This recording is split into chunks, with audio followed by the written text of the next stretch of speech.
Bapak, Ibu, dan saudara yang dikasihi Tuhan, kami sampaikan selamat pagi dan shalom. Kita bertemu kembali di dalam renungan pagi hari ini, Senin tanggal 23 Maret tahun 2026. Sebelum kita membaca dan merenungkan firman Tuhan, baiklah kita terlebih dahulu berdoa. Mari kita berdoa. Bapa Surgawi, Allah sumber kehidupan kami mengucap syukur kehadiran-Mu Tuhan karena atas kebaikan-Mu. Semalam kami boleh beristirahat dengan nyenyak, dijauhkan dari segala godaan dan marabaya apapun. Tuhan telah memberikan perlindungan kepada kami. Dan pagi hari ini Tuhan, kami boleh bangun kembali, kami boleh menerima kekuatan dan kesegaran tubuh jasmani kami dari Engkau. Sebelum pada hari ini kami melakukan segala aktivitas kehidupan kami, kiranya Tuhan telah memberikan kesempatan pada kami boleh mendasarinya dengan membaca dan merenungkan sebagian isi sabda-Mu. Oleh karena itu ya Tuhan, kuasailah setiap hati dan pikiran kami, agar Tuhan mampukan kami boleh mengerti sekaligus memahami akan firman-Mu.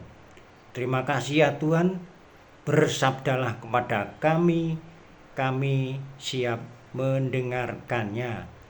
Hanya di dalam nama Tuhan Yesus Kristus kami telah berdoa dan mengucap syukur. Amin.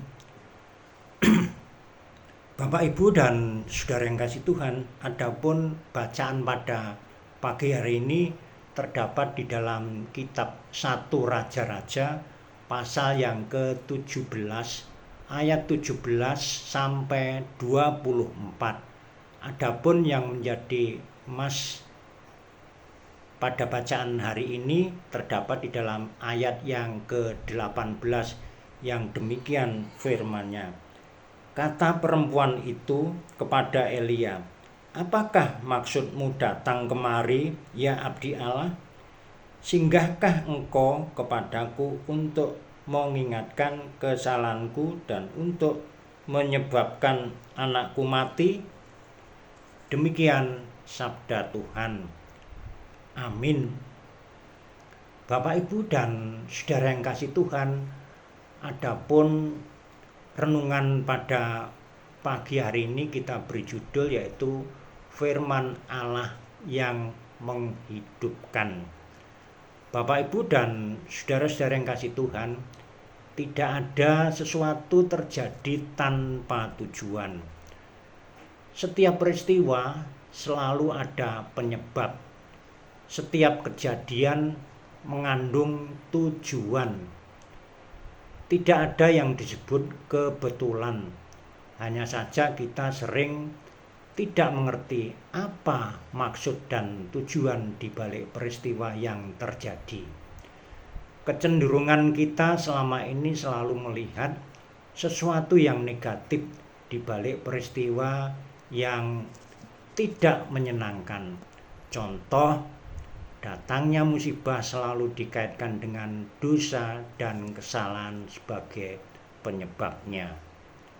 Hampir tidak pernah kita melihat sesuatu yang indah di balik pergumulan. Itulah juga yang ada dalam pikiran seorang janda di Sarfat. Kehadiran Elia yang sejenak sudah membawa tanda kehadiran kerajaan Allah. Tatkala janda itu mengalami berkat yang melimpah dengan tepung dan minyak yang tidak berkurang untuk dimakan. Namun seketika itu juga ia melihat kenyataan pahit karena anaknya sakit hampir mati.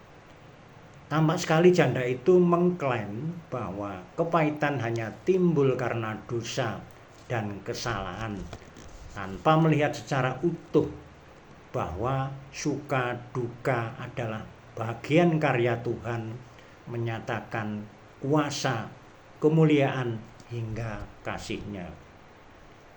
Bapak, Ibu, dan saudara-saudara yang kasih Tuhan, sekali-kali kehadiran Elia sebagai kepanjangan tangan Tuhan tidak pernah bermaksud menghukum atau menimbulkan penderitaan bagi setiap orang yang setia menerima firman Tuhan.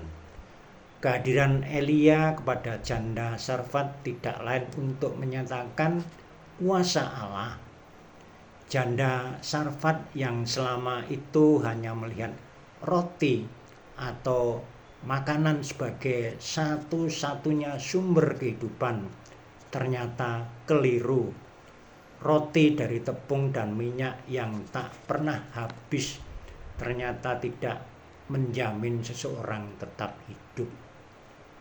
Makanan jasmani hanya mampu memberi hidup sementara, tetapi firman Allah yang adalah makanan rohani, itulah sumber hidup yang kekal.